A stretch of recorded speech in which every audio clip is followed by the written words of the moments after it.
کبیرہ شراب سے بچو، نشوں سے بچو، جھوٹ سے بچو، جھوٹ سے بچو، جھوٹ سے بچو، جھوٹ سے بچو۔ میرے نبی نے فرمایا میرا امتی ہر گناہ کر سکتا ہے، ایک جھوٹ نہیں بول سکتا، ایک دھوکہ نہیں دے سکتا۔ دھوکہ نہ دو، خاص طور پر یہاں کے لوگوں کو دھوکہ دینا تو بہت بڑی گراوٹ ہے۔ یہاں کی حکومت نے تمہارے ساتھ کیا کچھ نہیں کیا، تم انہی کو دھوکہ دو۔ ٹیکس بچانے کے لیے جھوٹ بولو، کتنے پیسے بچا لو گے؟ جھوٹ بول کے تم نے سارا ملک بچا لیا تو اللہ کی قسم گھاٹے کا سودا۔ پیسہ نہ بچاؤ، سچ کو بچاؤ۔ سچ پراپرٹی ہے، پیسہ پراپرٹی نہیں ہے، سچ پراپرٹی ہے۔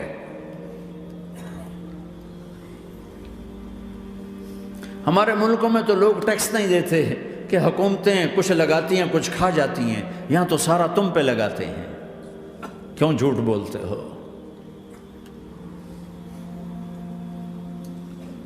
کیوں دھوکہ دیتے ہو؟ احسان دانش کی کتاب زندگی میں ایک واقعہ میں نے پڑھا کہ جب انگریز کی حکومت تھی ہندوستان پہ تو ایک دلی میں ایک گرو تھا جو جیب کترا تھا، اس کے آگے چیلے تھے جو جیب کاٹ کے کمائی دیتے تھے۔ تو ایک دن ایک اس کا چیلا یعنی ایک لڑکا 2 روپے لے کر آیا، تو اس کے ٹیچر نے اس کو ڈانٹا کہ اتنے تھوڑے پیسے آج لائے ہو، صرف 2 روپے۔ تو اس نے کہا استاد جی آج بڑا موٹا مال پکڑا تھا، آج ایک انگریز کی جیب کاٹی تھی، بڑے پیسے تھے۔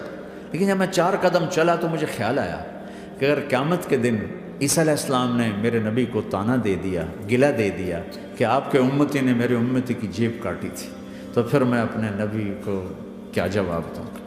اور میرا نبی میری وجہ سے شرمندہ ہو کہ بس اس شرم میں جا کر میں نے اس کو واپس دے دیے اور یہ اپنے کے 2 روپے کھسکا کے لایا ہوں۔ تو وہ گرو نے اس کو 10 روپے انعام دیا، کہ بیٹا یہ تیرا آج کا انعام ہے کہ تو نے خوب کیا۔ تو تمہارا ان لوگوں سے واسطہ ہے، عیسیٰ علیہ السلام طعنہ دے بیٹھے تو کدھر جاؤ؟ جھوٹ نہ بولو چاہے سب کچھ دینا پڑ جائے، جھوٹ بول کے پیسہ نہ بچاؤ، دھوکہ دے کے کاغذات نہ بناؤ۔ یہاں کی لڑکیوں سے اس لیے شادی کرنا کہ میرے کاغذات بن جائیں، اللہ کے واسطے ایسی ذلت کے کام نہ کرو۔ میرے نبی نے فرمایا جس نے دھوکہ دیا میری امت سے نکل گیا۔ نماز چھوڑنے پر کہا اس نے کفر کیا، جس نے نماز چھوڑی کفر کیا، اور جس نے دھوکہ دیا میری امت سے نکل گیا۔ من غش فلیس منا۔ جھوٹ نہ بولو،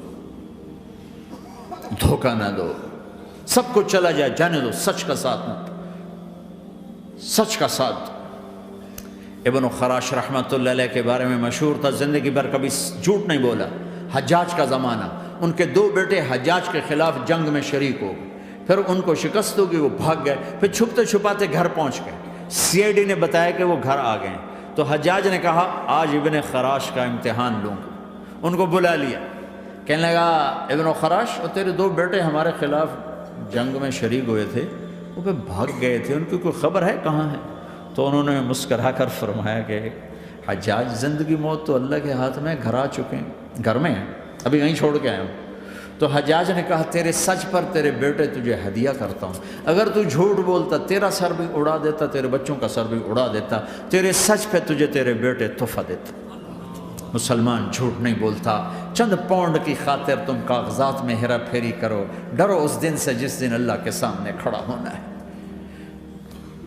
یہاں کے پیپر بنانے کے لیے یہاں کی لڑکیوں کو دھوکہ دو، ڈرو اس دن سے جس دن اللہ کے سامنے کھڑے ہونا ہوگا۔ عیسیٰ علیہ السلام کا طعنہ اگر گلا آ گیا نبی کو تو کدھر جاؤ گے؟ سچ کے ساتھی بنو، سچ کے ساتھی بنو، سچ کے ساتھی بنو۔ ٹیکس دینا پڑے دو، دینو، تم پہ خرچ ہوتا ہے۔ ایک طرف 4 پیسے ہیں، ایک طرف سچ ہے، کہ مسلمان سچ بولتا ہے، جھوٹ نہیں بولتا۔ ایک دفعہ سہارنپور میں جھگڑا ہو گیا، ایک جگہ تھی ہندوؤں کی، مسلمانوں نے قبضہ کیا ہوا تھا، تو ہندوؤں نے کیس کر دیا، انگریز کا زمانہ تھا، عدالت، وہ مسجد بنانا چاہتے تھے، ہندو مندر بنانا چاہتے تھے، تو دونوں طرف بات تپی ہوئی، تو آخر وہ جج نے کہا بھائی کوئی ایسا آدمی ہے، ہندوؤں سے کہا، جو گواہی دے دے تو اس کی گواہی تم قبول کر لو گے؟ اور مسلمانوں سے بھی پوچھا تو ہندوؤں نے کہا جی ہاں، مفتی مظفر حسین صاحب اگر گواہی دے دیں کہ زمین مسلمانوں کی ہے تو ہم دے دیں گے۔ تو مسلمان بڑے خوش ہو گئے، مفتی مظفر تو آخر مسلمان ہے تو ہمارے حق میں گواہی دے گا، تھا ان کا قبضہ ناجائز۔ تو جب وہ عدالت میں تشریف لائے، مسلمان بڑے اطمینان کا ہن جناب ساڈے حق وچ فیصلہ ہونا، چونکہ آج کل صرف سچ کو کون دیکھتا ہے۔ تو انگریز جج نے پوچھا ہاں جی مفتی صاحب آپ کیا کہتے ہیں؟ فرمانے لگے دیکھو جج صاحب، یہ زمین ہندوؤں کی ہے اور مسلمانوں نے قبضہ کیا ہوا ہے۔ تو مسلمانوں نے گالیاں نکالنی شروع، وہ یہودیوں والا بن گیا ہے نا، گالیاں نکالنی شروع کر دی۔ تو انگریز جج نے کہا آج مسلمان ہار گئے اور اسلام جیت گیا، آج مسلمان ہار گئے اور اسلام جیت گیا۔ اپنی ہار مان کے اسلام کو جتا تھا، سچ بول کے اسلام کو جتا تھا۔ جھوٹ کے ساتھی نہ بنو، سچ کے ساتھی بنو۔ جھوٹ کے کاغذ بنا کر کوئی بینیفٹ حاصل نہ کرو۔ میں نیوزی لینڈ گیا، میں حیران ہو گیا، ایک ہفتہ میں رہا، ڈپریشن کا شکار رہا کہ مجھے بتایا گیا کہ پورے نیوزی لینڈ میں ایک آدمی جھوٹ نہیں بولتا سوائے پاکستانیوں کے، بنگالیوں کے اور انڈین۔ جو بنگالی، جو پاکستانی، جو انڈین پہنچے یہ جھوٹ بولتے ہیں، ہیرا پھیری کرتے ہیں، ان میں ایک آدمی جھوٹ نہیں بولتا۔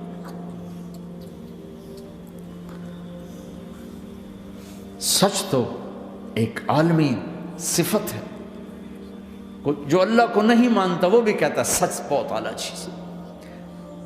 اور تمہیں تو تمہارا نبی کہہ رہا ہے الصدق ینجی والکذب یہلک، سچ نجات دیتا ہے، جھوٹ ہلاک کرتا ہے۔ آپ تشریف لے جا رہے تھے، آپ کو آواز آئی یا رسول اللہ، تو آپ نے ادھر ادھر دیکھا، کوئی نظر نہیں آیا، پھر آواز آئی یا رسول اللہ، پھر آپ نے دیکھا تو ایک ہرنی آپ کو پکار رہی تھی، ہرنی، وہ بندھی ہوئی رسی کے ساتھ۔ تو آپ اس کے قریب گئے، کیا ہوا؟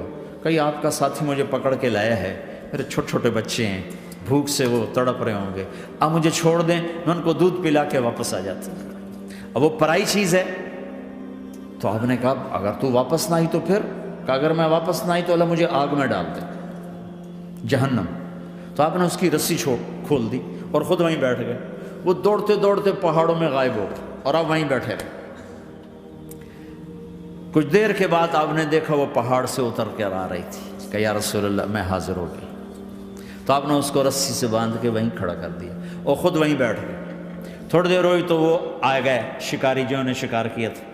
تو آپ نے کہا، ان کا نام کوئی نہیں موجود، تو آپ نے کہا میرے بھائی میری ایک درخواست ہے، آپ پوری کریں گے؟ کہ یا رسول اللہ کیوں نہیں؟ کہ یہ ہرنی مجھے ہدیہ کر دو۔ کہ یا رسول اللہ سب کچھ آپ کا ہے، کہ بس مجھے ہرنی چاہیے، کہ آپ لے لیں۔ تو آپ نے اس کی رسی کھولی، کہ جا بیٹی اپنے بچوں کے پاس موج کر، سچ نجات دیتا ہے، جھوٹ ہلاک کرتا ہے۔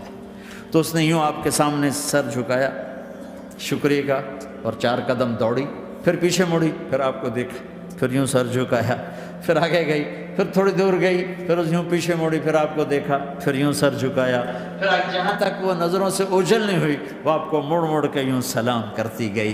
سچ تو ایک ہرنی کو نجات دے گیا، تمہیں نہیں دیکھا۔ تمہیں کس پاگل نے کہا جھوٹ بول کے پیسہ بچاؤ، جھوٹ بول کے کاغذ بناؤ، دھوکے دے کے پیپر بناؤ؟ اللہ کے واسطے اس حقارت والی سوچ سے نکلو، انسانیت پر داغ نہ بنو، ان کے قدردان بنو جنہوں نے تمہیں پاسپورٹ دیے، جنہوں نے تمہیں تعلیم کے مواقع دیے، تمہیں ہر شے میسر کی، اور آخری ممکن حد تک تمہیں ظلم سے بچانے کی کوشش کی۔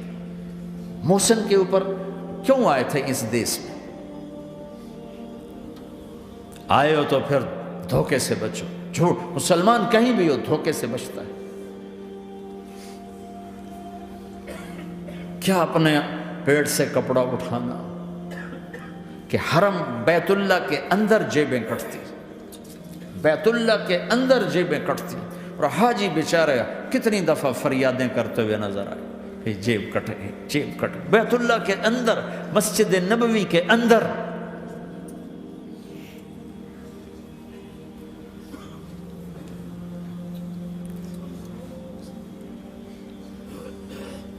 زوال ایسے نہیں آتا۔ 3 کام جو کرے گا کبھی عزت نہ دیکھے گا، 3 کام جو کرے گا کبھی عزت نہ دیکھے گا، 3 کام جو کرے گا کبھی عزت نہ دیکھے گا، اور 3 کام جو کرے گا کبھی ذلت نہ دیکھے گا، 3 کام جو کرے گا کبھی ذلت نہ دیکھے گا، 3 کام جو کرے گا کبھی ذلت نہ دیکھے گا۔ جو جھوٹ بولتا ہے، جو ظلم کرتا ہے، جو دھوکہ دیتا ہے، جو جھوٹ بولتی ہے، جو ظلم کرتی ہے، جو دھوکہ دیتی ہے، عزت کے خواب دیکھنے چھوڑ دے۔ ذلت مقدر ہے اس جہان میں، اس جہان، قوم ہو، فرد ہو، عورت ہو، مرد ہو، ظلم ہے، جھوٹ ہے، دھوکہ ہے، رب ذوالجلال کی قسم ذلت کے سوا کچھ نہ ملے گا۔ جو سچ بولتا ہو، جو عدل کرتا ہو، جو دیانتدار ہو، اس کے لیے عزت مقدر ہو گئی، ہو گئی، ہو گئی۔ سچ ایک فرد میں ہے، عدل ایک فرد میں ہے، دیانت ایک فرد میں ہے یا ایک قوم میں ہے، انہیں عزت دینا یقینی ہو گیا۔ میرا اللہ انہیں دے کے رہے گا، چاہے وہ اللہ کو مانتے ہیں چاہے اللہ کا انکار کرتے ہیں۔ آگے آخرت کا مسئلہ الگ ہے۔ یہاں قوم، فرد، قبیلہ، کوئی مذہب، پتھر کا پجاری، آگ کا پجاری، سچ بولتا ہے، ظلم نہیں کرتا، دیانتدار ہے، اللہ کی قسم اللہ اسے عزت کی زندگی دے گا۔ رات کا تہجد گزار، دن کا روزے دار، کہیں ظلم کرتا ہے، کہیں جھوٹ بولتا ہے، کہیں دھوکہ دیتا ہے، ذلت اس کے ماتھے پہ لکھ دی جائے گی، اور موت کے بعد کی ذلت بھی ساتھ اٹھے گی۔ تو اللہ کو راضی کرو، کیسے؟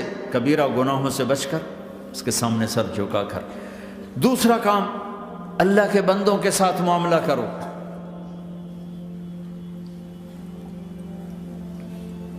سارا معاملہ 2 حدیثوں میں بتا دیتا ہوں۔